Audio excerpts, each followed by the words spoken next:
Hey guys, so you might already know that I'm trying to read 24 books a year, and there's quite a lot of content to get through, and I've got like 10 or 15 books at least that I want to read.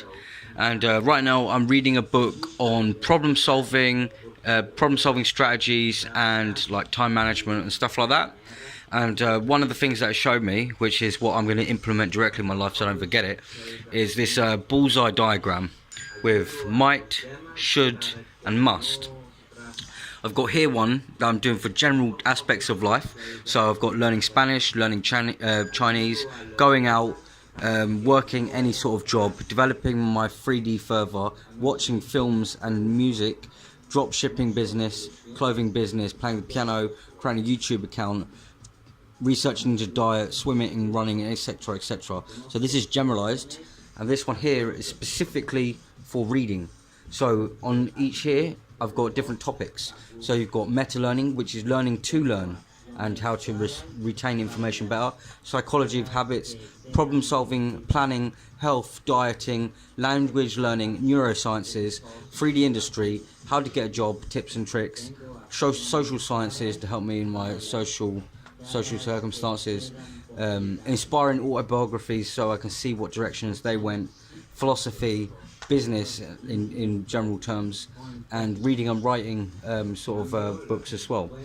So I've got all these ones, which is 15, and then I've picked the top 3, which is the Pareto's principle 80-20, which states that find the 20% which will give you 80% yield.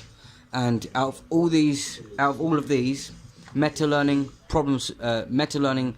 psychology of habits and planning is the 3 things that I would consider most important to bring into should.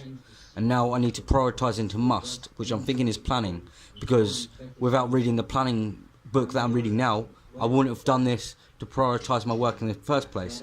So I think that is the most important thing right now.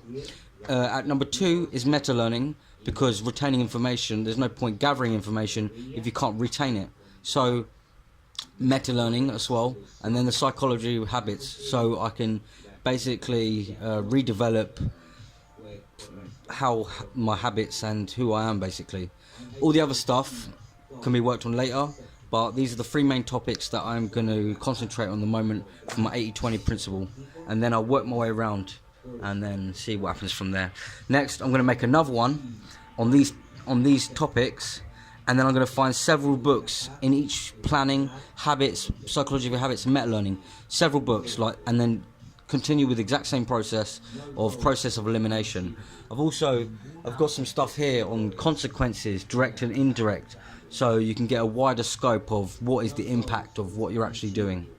And I'm hoping that I can find the most important thing I could do, because right now I'm trying to learn Chinese, but I don't think it is a top priority, and I might shift on my concentration to something else.